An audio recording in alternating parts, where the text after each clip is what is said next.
What up, world?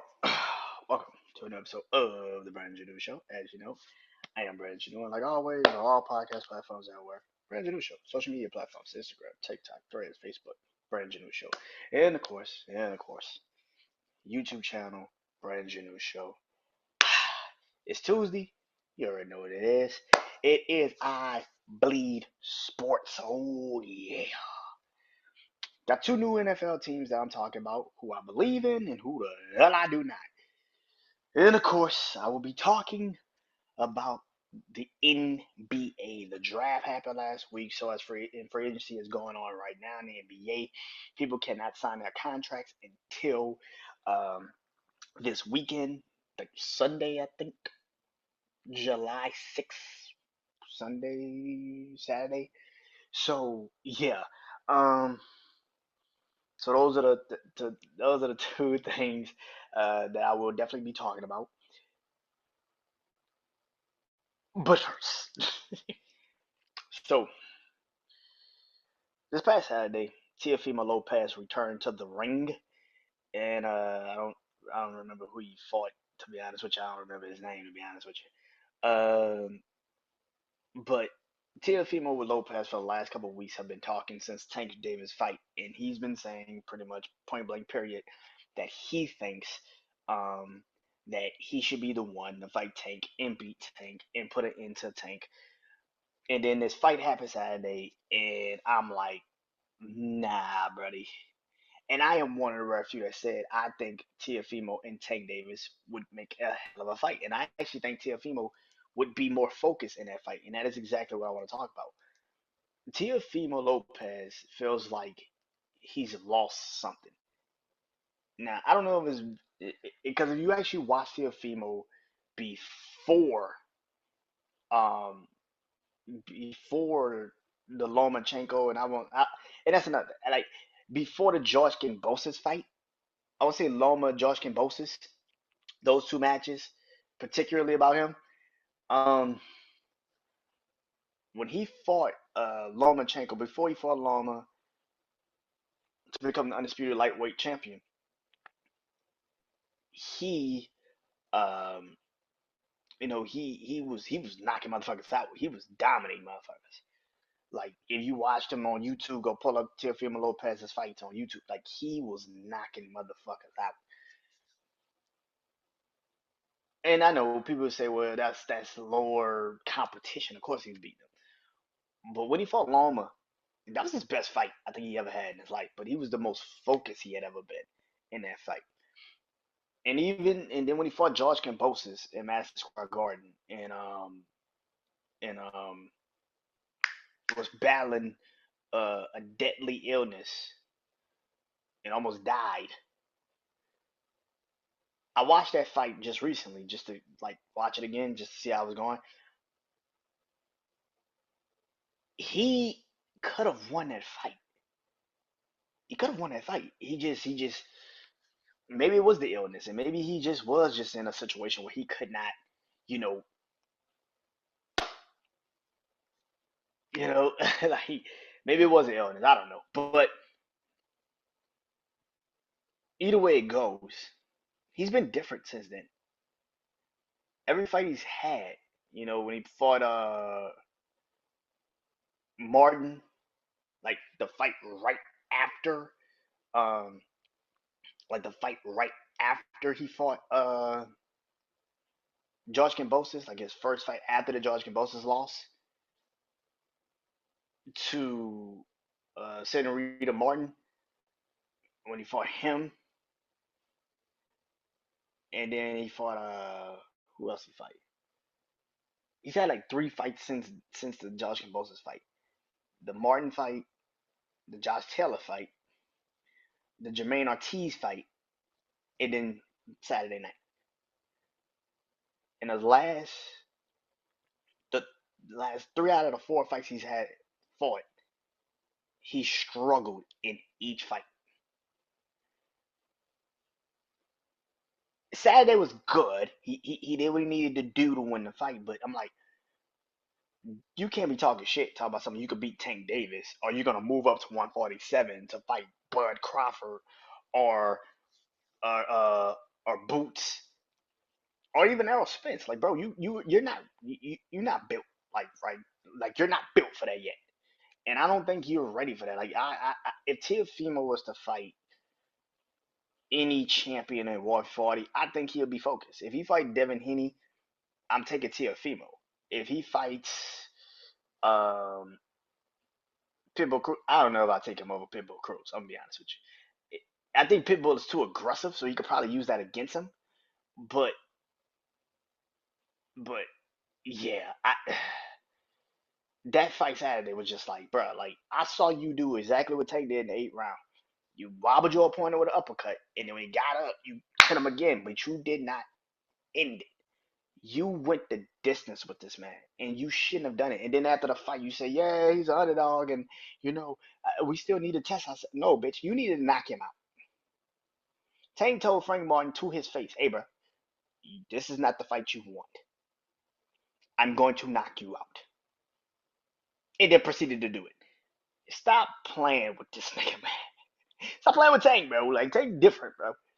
Tank different than everybody else. Now, this Saturday, Shakur Stevenson gets his chance. He gets his crack at trying to prove to people that he can beat Tank Davis, and he is willing to beat Tank Davis. He hasn't been in the ring since DeSantos, Edward DeSantos. Um, I think he had a shoulder injury in that fight. That's why he didn't like really fight, like talking about it. But either way it goes, you got this fight Saturday. I don't want to hear excuses. You and Teofimo for the last 2 weeks have been saying, I can beat Tank, I'm the best, I'm ready for this. And I just seen two of you I just seen Teofimo struggle against somebody he should have easily dominated. And now you're fighting Saturday. If you do not show up, I don't want to hear shit from anyone about they can fight Tank. No. I need you to do what Bud Crawford did with Earl Spence. Like Bud Crawford fought Kell Brook. He fought like he fought Kell Brook. He fought all these other people that Earl Spence fought and knocked them out in record time. That's when I realized, like, oh yeah, if Earl Spence get in the ring with him, he might lose. Clearly, he did. Earl Spence took the 12th round to knock out Sean Porter. Well, at least stop Sean Porter. It took Terrence Crawford's to the what 8th, 9th round. Earl Spence, it took him to what the 12th round to stop Kell Brook, like 11, 10th night, 10th, 11th round to stop Kell Brook. Yo, it took Travis Crawford to what the 4th round to stop Kell Brook. Is levels to this shit, man. Shakur Stevenson is, at some point is going to have to fight top tier competition, but because he is in a situation that he's in, I don't know if he's going to be able to really truly prove that he's ready for that. This fight, man, Saturday, Shakur Stevenson better show up. Teofimo, man, you disappointed me last Saturday. I'm you disappointed me, man. I thought you would show up like you've been talking about Tank, and I'm thinking you can go in that ring and whoop his ass, and you go to distance with this dude. Like, man, you should have knocked this motherfucking dude out, bro. You talking all that shit? Take knocking motherfuckers out every time you get in the ring. This man is 30-0 with 28 knockouts. It's levels to this shit. It's levels to this shit. Speaking of Tank, rumors are running that him and Lomachenko, might be fighting in November. Loma fought Josh Gambosis, I want to say, in May, I think. Tank's last fight, of course, was against Frank Martin. If they are really going to fight in November to unify uh, the lightweight belts, then let's go. I like Loma. I think Loma's a good fighter, but I also feel like Loma, as good as Loma is and the ability that Loma has, I feel like Loma can fall into victim of Tank very fast because unlike when Loma fought Teofimo Lopez, the reason why he beat him is because of the speed of Teofimo. Tank is better than what people think, and I think that Loma with all the you know the angles that he's gonna try to give Tank, that's cool. But I don't think Loma is going to beat Tank. I think Loma is going to give him a fight. I think Loma is going to show up. But I think that at certain points in that fight, if Tank really steps on the gas, I don't think Loma can really keep Tank off of his ass, and that's the problem. All right, so let's get into it.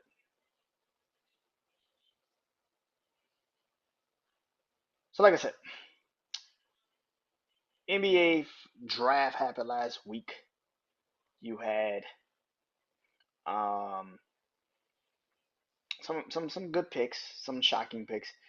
The Grizzlies taking Zach Edey at 9 was, like I told my brother Juan today on our show, Jack's Wild Sports Show, was weird. It was fucking weird to see them take him at 9 of all people, because I don't see how he fits. Like Memphis is Jared Jackson Jr. and John Morant, and I don't see how he fits Memphis. Not saying he won't probably work there, but he doesn't fit there yet, and I think that's the thing. Like I told my brother one day, the Stephen Castle uh, draft pick for the San Antonio Spurs was amazing. I think that was the one of the best draft picks of the draft. I like the Minnesota Timberwolves draft. I think that was an amazing draft, especially that first round, getting the kid from Kentucky and getting Terrence Shannon Jr. Um, from Illinois, who was wrongly accused, you know, and now he's going to be he got drafted in the first round. Now he probably should have been drafted if the situation never would have happened. He probably would have been drafted in the top 10 because he was that good of a player. So now Minnesota not only adds to their offensive line, they also not just their offensive line. Lord Jesus, their their backcourt. They also add a scorer like a Terrence Shannon, who comes off the bench for you and can probably be one of the best scorers for your team. It's something that Minnesota was definitely lacking. Um, at the end of the playoffs, which was, Anthony Edwards was tired and everybody was tired, so you needed new pieces, new stars to get going. And Terrence Shannon is one of the best all around players, so I like that pickup. Like I said, San Antonio's draft was really good. I like the San Antonio draft. I like this New Orleans Pelicans draft. I thought it was a really good draft for us. Um, I like the first round pick for the Lakers, uh, Dalton Kitchens, Connect. I like that pick. I think it's a really good pick. He is getting completely and utterly overshadowed by the 55th pick, which was Bronny James. Um, if you ask me right now, who's going to do more for them? It's Dalton. It's not even close because he's actually going to step in and actually be an actual viable piece right now. There's another thing that me and my brother wanted to talk about, which was Bronny James this morning, and I'm tired of people saying it's nepotism. It's nepotism. That's why he got. It's not nepotism. Do I feel like the Lakers are gonna probably regret maybe um bringing him drafting Bronny James? Regret? I don't know.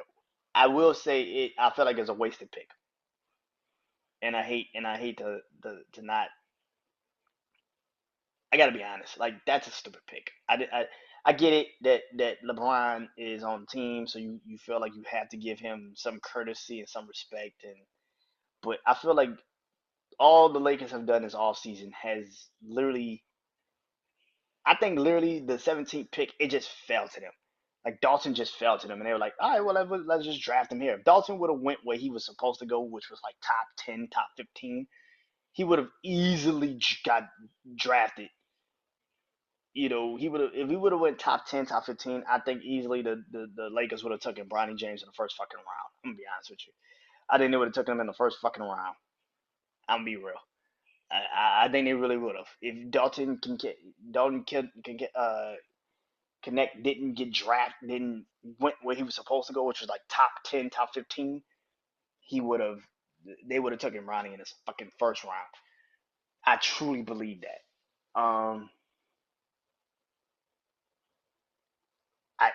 I just feel like this the Lakers situation to me personally, I don't like it. I don't like the Lakers situation. I think they're doing too much to abide by LeBron James, and they're not actually paying attention to what the fuck they're physically doing. You bring in a JJ Redick to be the head coach, which again I don't know if he's going to be a good head coach or not. But what I do know is LeBron James and him have been in cahoots for a while. And to sit there and say LeBron had no bearings on how you got the job, that's bullshit. That's bullshit. And then you go out and you draft his son. Me personally, I don't think the kid's good. I don't think the kid's ready for the NBA. I know he had, a heart problem. Like I said, I have a heart problem. I don't I don't know if the kid is going to be good. I don't. And nobody does. Just because you got the last name James doesn't mean your ass is going to go on a basketball court and just dominate it, which is another thing. People are like, oh, he's going to work hard. He's going to do all these things. But to me personally, I don't give a shit that he's going to do all those things because at the end of the day, bro, you got to get on a basketball court and you're going to have to prove yourself. And I don't think you're ready for that. Imagine this. If Bronny James has to start for the Lakers at some point during the season, be the point guard. Some nights he will even have the guard say, this could be his murderous row. This could be literally his murderous row for a week. He could be a starter for a week. This would be his murderous row. You start out with Shai Gilgeous-Alexander. Then you have to play Anthony Edwards. Then you have to guard Steph Curry. And then to close it out, you will have to guard Kyrie Irving or Luka Doncic. Now tell me if that kid's ready for that shit. Because he's not. And just for a slight maybe, if you still have to play the next week, you will have to guard Devin Booker, Devin Booker, Drew Holiday. Like, come on, bro. Like, no, man. He's not ready. And he isn't ready. And people that can sit there and say he's not ready. I don't give a shit that y'all want to sit there. He's gonna work hard. Bruh. Even they said in this press conference today that this is a development. They're trying to develop this kid. But at the end of the day, I don't give a shit. I don't think you should have drafted him. Point blank fucking period. If you wanted him that bad, you should have easily just signed him as an undrafted rookie. And then not only that, you give this motherfucker a multi-year deal, like he's the first round pick. He's a second rounder, bro. Nothing more, nothing less. Like I told my brother Juan today. Soon as LeBron's retired, they're going to get rid of Bronny James. Bronny could be great. Maybe he will be. But not in this NBA. You're asking him to do too much too fast. Only because his father's LeBron James. Now, speaking of that, the NBA free agency has happened. Now, there have been some moves. Nothing that I'm like, oh yeah, this is a good move or anything like that. Yeah. Klay Thompson is now leaving Golden State. I saw Steph Curry post on social media today. Sad. It sucks. But Klay Thompson decided to go for the money. I respect him for it. I mean, you've been loyal to the Golden State Warriors for 13 years. If you feel like this is the only time you may be getting the money and not care about where you well, particularly play because you're going to Dallas, so I mean, you're going to a team that literally was in the NBA Finals this year. So, but um, Clay lost. I think Clay saw that his value in Golden State was never going to be the same, which is understandable because it was never going to be the same. Like, it was never going to be the same. Clay and Golden State had run his course. Like you got to realize, like this man was coming off the bench at some points during the season. Like they didn't know what to do with him. And he felt like disrespected. I get it, but at the same time, him going to Orlando, I mean him going to Dallas. Oh my God, him going to Dallas. People are like, oh man, does this mean Dallas now is a contender? Fuck no. Dallas is okay still. Like they are they probably going to get back to the NBA Finals? Probably fucking not. I don't think they're going to be in the NBA Finals. I don't think this move makes them a fucking championship contender because we keep sitting up here and acting like they're getting Klay Thompson from before the injuries, and it's like, no, you're getting Klay Thompson, the motherfucker who could barely get in starting rotations with the Golden State Warriors for the last year and a half. Like, what the fuck are you talking about? Can he maybe have a year where he's that guy? Of course he fucking can. I bet money he fucking can. Will he? I don't know. And on top of that, we forget that like yo, Luca's running. Luca's demeanor sometimes comes off as I'm better than this shit. Or sometimes like Luca doesn't play defense. Kyrie doesn't play defense. So you just added another person that could kind of take the defensive load off of him. But again, you are adding a guy in Klay Thompson that is not this champion. You're not adding a Klay Thompson from 6, 7, 8 years ago. You're adding a Klay Thompson who struggled a lot last year, who came off the bench, which I'm assuming he's probably going to do this upcoming season too. Because I don't think Jason Kidd is just going to see Klay Thompson and be like, oh yeah, we're going to start him now. Like, fuck no. But it is what it is. Another move that I don't think makes you a title contender, and that is Paul George going to Philly. I don't give a shit. Paul George is going to Philly. I don't care.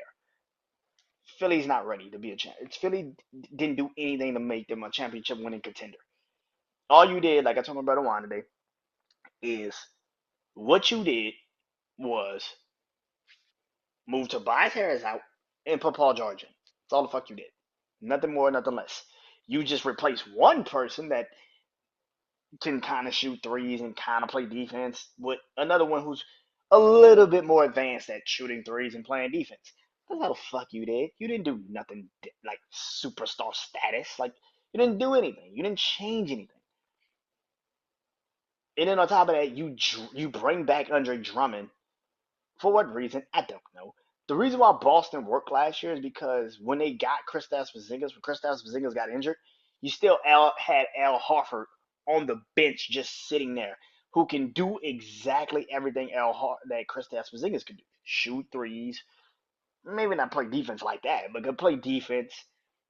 It's shit like that. Like, but you now add a guy in Andre Drummond who you know who he is. He's a defensive player and a rebounder.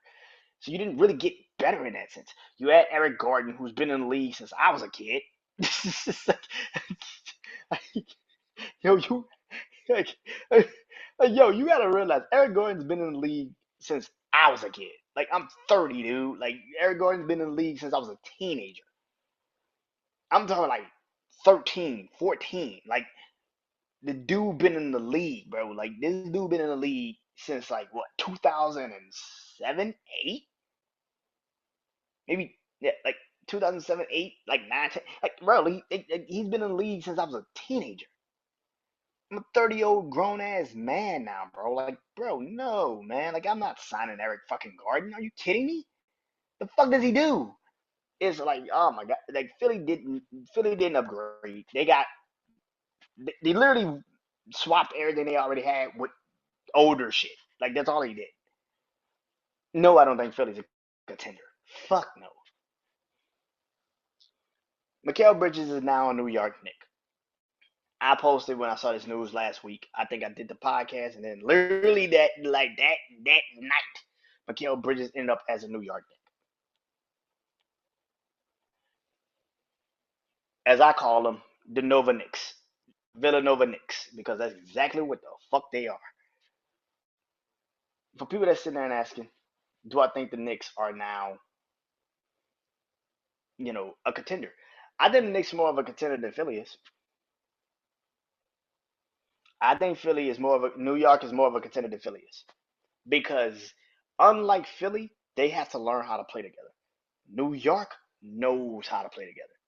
Mikal Bridges, Jalen Bronson, Josh Hart, DiVincenzo, those four right there have been on championship winning teams. And not just any championship winning teams, two-time championship winning teams. They know how to play with one another. They know how to handle things. Mikal Bridges is the last piece that they needed to really make that team the Villanova Knicks, pretty much. So it makes total damn sense that they now, you know, all in cahoots. It makes sense. Like the Knicks are a good situation. I think the Knicks are more of it. Now, I do not like the fact that they lost Isaiah Hartenstein. I do not like the fact that they lost Isaiah Hartenstein at all to the OKC Thunder. I actually think that's a really bad situation, to be honest with you. Because as much as I like Mitchell Robinson, and they still got Julius Randle, which I forgot, but they still got Julius Randle. They re-signed OG Anunoby too, which is something else they haven't re-signed yet. But in the Knicks draft wasn't great. I thought the Knicks would be a little bit more, you know, interesting with the draft. But I like the Knicks, man. I think the Knicks are going to be a real contender this upcoming season. I think they still got to get another big guy. Then they got to go get a center, maybe a veteran. I think replace Mitchell Robinson with an actual another veteran. Maybe you go get because clearly Memphis got rid of you know drafted Zach Edey, so clearly they're kind of looking for a new center. If I was the Knicks, I'd probably go call and see if we could get Steven Adams. You don't really have to play. You can come in, do your shit, and dip. Or if I was the Knicks, I'd probably try to go get, you know, I don't even know who you go get. Wendell Carter Jr. I think he's a free agent this year from Orlando. If I was them, I'd go get Wendell Carter Jr. Who and he could spread the floor out. And when Julius Randle is down, he could come in and do what Julius Randle does. So yeah, I would probably do that if I was the Knicks. If I was the Knicks, I'd try to do something completely different than the fuck you've been seeing. What else has happened? James Harden is still a Clipper, which kind of which made Paul George want to get the fuck out of LA. The Clippers are done. I don't have any faith in the Clippers. I think they're also I think they either re-sign Russell Westbrook or they're trying to work on a deal to get him traded or some shit. I don't know what they're doing. But there's no way in hell I'm re-signing James Harden. I don't give a shit how good your season was last year. That's 1 out of 5. I'm not no no. I don't see the point of keeping James Harden. So he could be disgruntled midway through the season and say I want out. Fuck no. The Clippers are done. I would have traded Kawhi Leonard 2 years ago. I would have traded James Harden. I know you got James Harden, but I would let James Harden ass walk in free agency. I would have probably kept Russ just to keep Russ because Russ is just the energizer bunny, and at any point he could just go on a run, like a streak of games where he just dominates, and that's good. I would have re-signed Paul George because he's the only one you could keep that makes sense right now. But I would have traded Kawhi Leonard like 3 years ago. I would have got his ass the fuck up out of there. I would have never resigned Kawhi Leonard. I would have traded his ass the moment he got cleared. You're clear to play? Great. I'm trading your ass to Toronto. I'm trading you right back to Toronto. I am not keeping you, bro. I'm trading your ass to Washington. I would have taken Kyle Kuzma right now than fucking Kawhi Leonard. Like, there's no, because at least Kyle Kuzma is going to be on the fucking court at some point during the season. I would have never re-signed Kawhi Leonard. I know people get mad at Stephen A. Smith when he says Kawhi Leonard is the worst franchise player ever. He's the worst superstar ever. Because he's not lying. He's fucking telling the truth, but you don't want to hear it right now. He's telling the truth. Kawhi Leonard has not been that dude since Toronto. The 2019-2020 season. He has not been that dude. And it makes me laugh that it was a time where Kawhi Leonard could have been the guy. He could have been the new face of the NBA. And he went completely the fuck downhill. I don't. Yeah, yeah.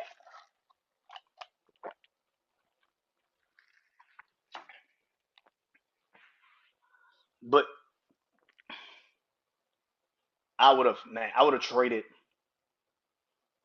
I would have traded him. I would have. I would have traded him.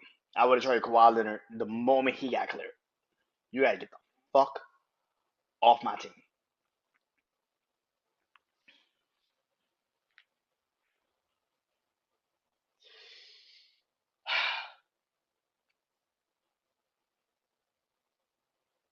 Mm, the Pelicans. The Pelicans also made a move this offseason, and that is bringing in Deontay Murray from the Atlanta Hawks. Now, I've been on record and said if I'm the Atlanta Hawks, I'm keeping Trae Young. I'm getting rid of Deontay Murray because Trae Young is actually the number one guy.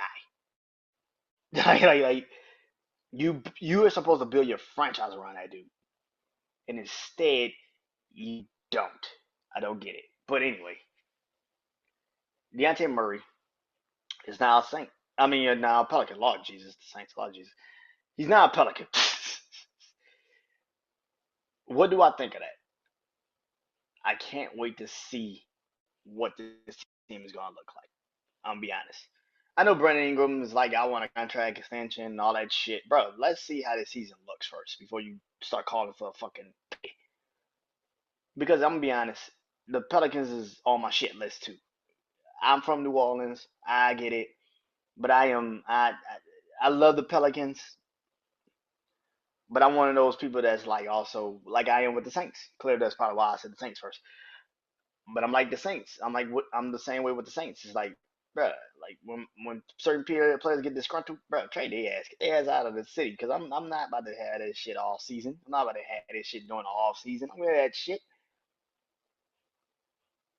Pay you and you don't do shit. Now I'm gonna get pissed off with your bitch ass. Because now you getting paid and you still not doing shit. So let's see how this season's gonna go. And to me personally, I don't know how the West. Yes, the West is super packed, but the West is not as crazy as people think it is. It's not. Denver probably struggled this year because they didn't really get better during the off season. Still got time, but Denver didn't really fix anything, and you just lost Caldwell Pope to the Orlando Magic. So that was your what starting shooting guard? Yeah, starting shooting guard. So you just lost your starting shooting guard to the fucking Orlando Magic. Like you didn't get better in that sense. So Denver didn't get better in the offseason. Minnesota got good, but you still got Rudy Gobert and Karl Anthony Towns. You got to get rid of one of them at some point. Don't know which one, but I would pick soon. San Antonio got good. Chris Paul signing in San Antonio, which I love that decision. I thought it was a great decision. I immediately, like I told my brother Juan today, that is a brilliant move for Chris Paul. That motherfucker is a brilliant motherfucker. Like I marvel at Chris Paul moves because he got traded to OKC and made them a contender immediately. He goes to Phoenix and makes them a contender, gets them to the NBA Finals immediately. And now he's going to San Antonio. With, like I said, I think could be off as a rookie. It could be rookie of the year, and Stefan Castle with Victor Wembanyama, who clearly has shown you he's a generational talent. But the West is not as crazy as it is. You got two teams, particularly that I just said, that are going to probably struggle this year: Golden State and Lakers. I don't know what Sacramento's going to look like. We can pinpoint maybe Minnesota and Denver and Dallas and OKC, but that's four teams. Like Houston should be good this year. I don't trust Phoenix. Phoenix is another one. They ain't done shit during this offseason, which they're supposed to get better, and they haven't gotten better. So I can easily see a lot of teams falling out of the situations that they're in. I think Utah, depending on if they trade Larry to marketing or not, they should be able to work some things out, and they should be getting in the play in.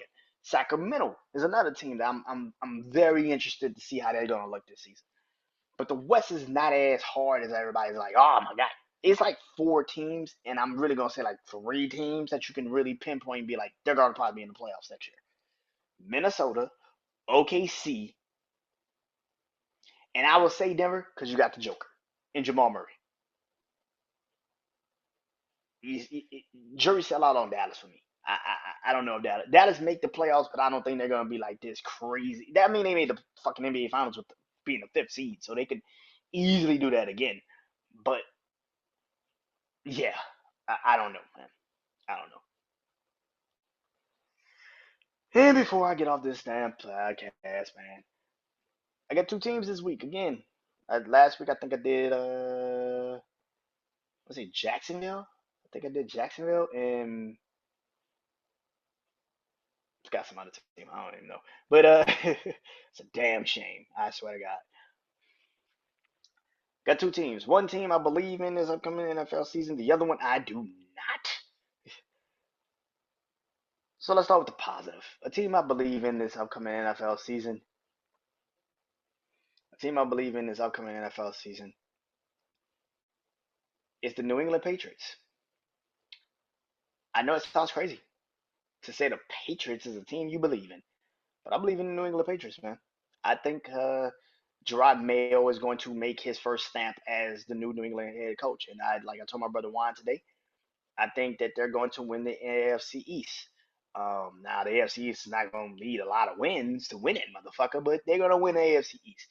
New England has literally the second, maybe the first best. They literally have one of the best defenses in the AFC East.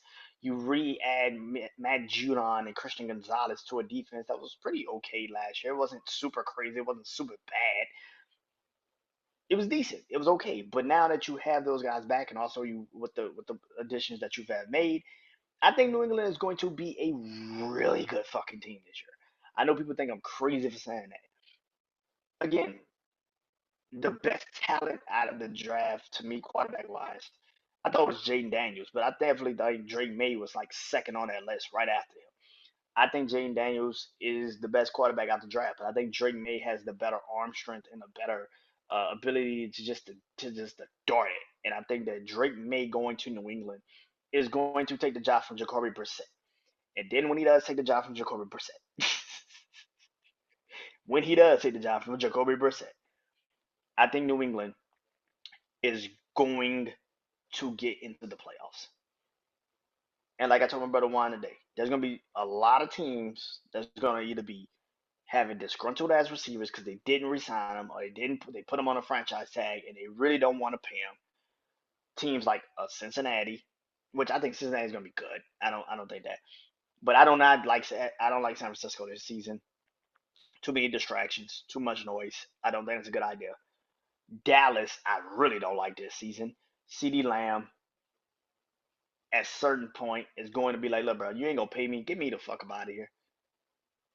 Or he might take the deal. He might take the money and still be like, yeah, I still want to get traded though. I don't want to be here. So it's a lot of teams that's going to be looking, a lot of receivers are going to be looking for deals that they know they're not going to get it from that team.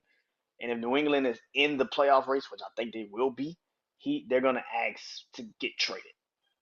And I think New England will be the first destination that gets that call, or at least call them, because now this isn't Bill Belichick's team. They're going to say, you know what, fuck that. We got to get these guys right here, right now. And if we don't, we are screwed. And I think that's why I feel like New England is one of those teams. I think New England offensively will be okay. I know a lot of people think that's crazy, but I think offensively New England is going to be okay. Defensively, I think New England is going to do amazing. I think Matt Judon coming back, I can easily see him lead the league in sacks. And Christian Gonzalez, who had a pretty good rookie year before he got injured, who's probably going to be rookie defensive player of the year before he got injured, I think he leads the NFL in interceptions. That's how good I think New England's defense is going to be this year. And I think they win the AFC East. A team I do not believe in. I do not believe in this team. Team I do not believe in is the Los Angeles Rams. I don't believe in them dudes. I'm leaving the Rams. Not even close. I know people think I'm delusional, but last year everybody thought the Rams would take a step back, and they didn't. They actually prevailed and they actually went forward. What I think the Rams though are going to probably struggle this year is that now you're asking Matthew Stafford to do more. Cooper Cup for the last couple of years have been injured. I like Puka Nakua. I think he's an amazing receiver. Can he do that shit again without tape on him? I like the draft the Rams even had. But I just feel like, and I know the NFC West, I've already said I don't like uh, the 49ers. So everybody's just going to be like, oh, the default team is going to be the Rams, clearly. But I don't think the Rams did anything like during the offseason that makes me feel like you lost Aaron Donald. You know how hard that shit is to recover from that? Matthew Stafford had somewhat of a healthy season last year. You think that shit gonna happen again? This is the thing that I'm watching this and I'm saying to myself, man, the Rams are good and they could probably win the NFC West. I wouldn't be surprised if they do. But I'm also not going to sit there and bullshit you and say I think the Rams are going to be this dominant fucking football team either. I think the Rams are going to be okay. But I think they're going to come into some crucial weeks late in the season like they did last year where they don't show up and they don't perform and they don't win. The games that they won last year, they probably was super tight and super close and they won. I don't think they win it in this season.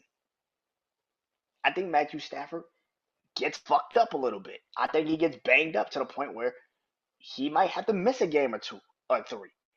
And then you allow relying on the Rams to do something completely different. This is my thing. Does Sean McVay really believe in his running back? Clearly he did last year because he kept giving him the ball and he kept fucking winning. But Sean McVay is all about trying to get the ball out, throw the ball in the air. So yeah, he might like to run a game, but that's not what he really wants to do. So I just think that, man, as far as I'm concerned, personally, I don't think the Rams are gonna dominate like people think. Like I said, I'm always a year behind, like all of us, all a year behind because we all thought the Rams would be bad last year. But I think losing Aaron Donald, that's a massive fucking loss to a defense that already was struggling to find an identity at the beginning of last year, and then they kind of found one. But that secondary didn't get better. You didn't really bring in anything to really boost that secondary up. I like the pick that you got from Florida State, the defensive tackle. I think it's a really good defensive tackle. But again, it's just like I, I think you also drafted Jared Verse, which is a good pickup. But again, you're expecting the Rams to have the same year that they had last year, and I'm not. I, I don't think they will. I don't think they will. I don't think they will. I don't think they're going to win the NFC West. That's just me personally. I don't think San Francisco or the Rams are going to win the NFC West. It sounds crazy to say that, but I don't think either of those teams are going to win the NFC West. I think the NFC West is going to be the most intriguing division because unlike the AFC East, I think the NFC West is more intriguing because I think San Francisco take a step back. I think the Rams takes a massive step back. I think Seattle is pretty much where they were last year. And I actually think Arizona is going to be a team that a lot of people are going to be surprised about how good they are. I got a lot of faith in Arizona. So, yeah. But those are the two teams this week. This week, Patriots, I believe in. I think they're going to win the AFC East. The Los Angeles Rams, I think they will not even qualify for the playoffs. Until next time, hi, I'm Brandon Janeau. This is I Bleed Sports. Peace.